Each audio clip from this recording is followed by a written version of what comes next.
Milestone number 3 of your performance journey. So this is the last milestone within the white strength band. So if you're white, man, let's get out of this white band. Let's be motivated. Let's not be happy about being in white. White band to us means that we got some work to do. Otherwise, you're at increased risk for injury. And we got to avoid that. So when you look at milestone number 3, move better by hip hinging. Let's look at this. So you have the first checkpoint, the realization that, you know what?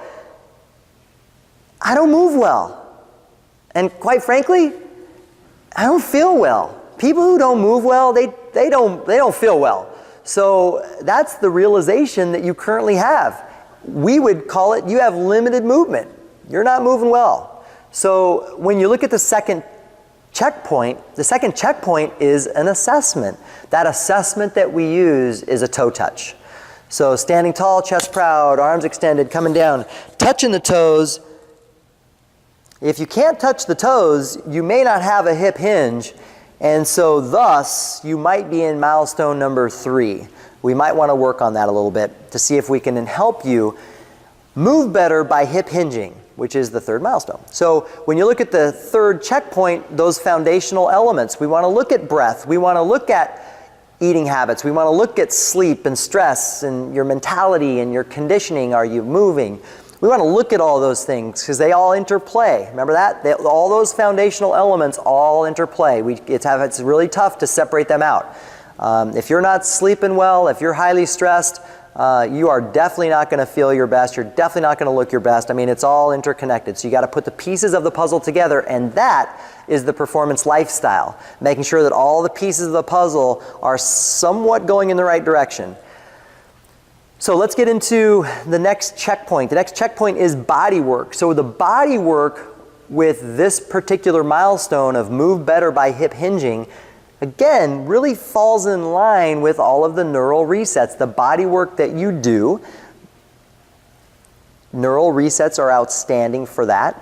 Breath, hip hinging, head nodding, crawling, and also all the myofascial prep that we could recommend could be helpful as well, like foam rolling, stick work, balls and toys and such, massage, all of the myofascial preparation, soft tissue things that we recommend. If there are elements of this that you're not quite sure about, take a look at all of our resources. Check out a seminar. Make sure you know how to execute these elements, especially obviously if you're in the milestone. If you're in the milestone, again, this is not guesswork. This works. You just got to execute it. And if you don't know what we're talking about, you got to find the resources for it. And again, we have all the resources, so just got to know where to find it all. So that's going to be your foundation. That's going to be your body work. Next up, we're going to move into the next checkpoint, which is the optimal strength and conditioning on the perpetual personal training system. So you'll see how we're continuing to go through the perpetual personal training system. So the system is the columns, right? And so it's all in here. When you look at the optimal strength and conditioning for you, since you're in Move Better by hip hinging, you're going to continue to enhance that reflexive core stability because your hips are so interconnected with your core. You're going to follow some of those Core 1 programming movement options, and you're going to involve probably the patterning of the toe touch. There are some very specific toe touch patterning activities and exercises that we recommend to improve that so that neurally your body gets it. You've got the hip hinge, you've got the core stability, and you're demonstrating that movement. The next checkpoint is the reassessment. That reassessment is the toe touch.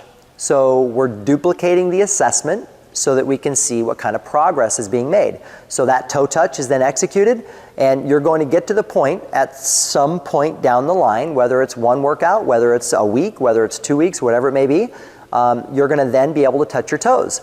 Yay, you're touching your toes. It's like, that feels good. So that's an objective change, but you're obviously going to have enlightenment. That's subjective. You're going to say, you know what? I move better. Like, I feel like, you know what? Yeah, I'm moving better. And guess what happens, guys, when you move better? you feel better. You're going to feel absolutely better. So now you're moving better, you're feeling better, and we're getting these elements, this foundational piece, really solid because we're setting up the stage for progression, we're setting the stage for injury resilience, and we're setting the stage for really crushing that self-defined performance, whatever it means to you. So this is important stuff, and this is why we want to get you those quick wins. So we have just taken you on this milestone of move better by hip hinging from limited movement to now better movement. That's pretty exciting. So that wraps up milestone number 3, guys. Congratulations on getting that quick win.